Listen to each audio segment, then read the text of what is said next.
Do tennis coaches have too much knowledge? That's the question I'm going to be unpacking today in this video. Welcome, as always, to mytenniscoaching.com and My Tennis Coaching on YouTube. If you're not yet a YouTube subscriber, you know what to do. And yeah, so this is something I've been thinking about over the past couple of weeks. Do tennis coaches have too much knowledge? And this comes off the back of a few mentoring sessions with coaches who I'm working with. If you are interested in mentoring, please leave me an email at steve@mytenniscoaching.com.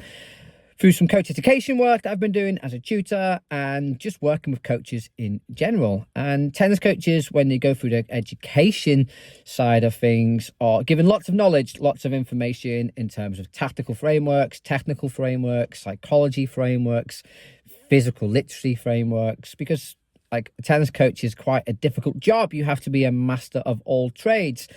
If you compare it to other sports, I'm going to use football or soccer as an example. You'll have a defensive coach, an attacking coach, a set piece coach, strength and conditioning coach, sports psychologist. You have an expert in each independent area. In tennis, generally, especially mainly at grass level routes, you just have a coach. So a coach has to have a great understanding of all the performance factors, like we talked about: technique, tactics, physical, mental, social. So therefore, you need a base knowledge in all areas. The question that I'm throwing out is, do we know sometimes too much? And how relevant is that information? So, for example, let's just use the serve. So the serve, as we know, is a very complicated shot, has lots of, pardon the pun, lots of moving parts. There's so many teaching points potentially with the serve. And as a coach, it's one of the shots that most coaches get obsessed over. They want to know the exact placement of the front foot, the exact placement of the back foot, the degree of the throwing action of the elbow, and so much more information. But when you're presented with Carol, 53, 54, at the club, all that information is pretty irrelevant because Carol will not be able to do the vast majority of the things that you'll see in a technical or biomechanical framework. What Carol can do is get the ball over and in. And she may need to work on just getting a bit more direction on the serve. So rather than just getting the ball over and in, can she get it over into the backhand? To achieve that, all Carol really has to do is push the ball towards the, in this case, if it's a right-hander on the deuce side, towards the centre tee. So don't really need an in-depth knowledge there of how to do that. It's just manipulate the path, the angle of the racket, and you probably get the outcome.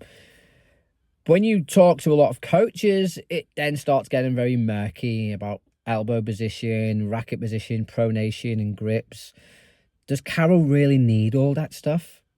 Because I could probably get the same effect just by just pushing the racket towards the target. And it really got me thinking, like, how much of the educational stuff that we have on Coach Ed, I'm not just saying here in the UK, but generally worldwide, how much is relevant? Like, how much of the stuff do we get taught is relevant to our day-to-day work? And it's something that I wanted to talk about in the comments down below. Like, do we just have a great knowledge of what to coach?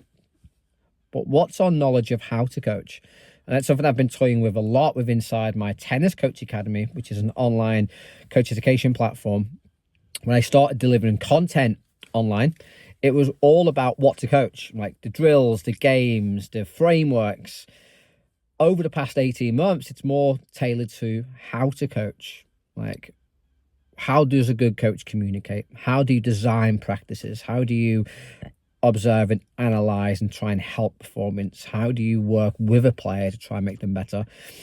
And that's my lens at the moment. I look more about how to coach, not what to coach, because the what to coach is, to me, that's the easy bit, because we could both deliver the same session, but we'd both deliver it in a different way because our style of coaching, and we both have a different impact.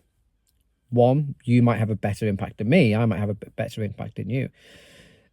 So when we are coaches and we're looking to develop ourselves as coaches, should we really focus more on how to coach rather than what to coach?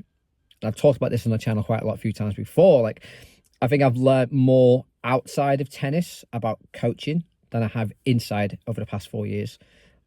And I've looked at lots of different sports, and I've took part in lots of different sports sessions, and I've watched a lot of other sport coaches coach.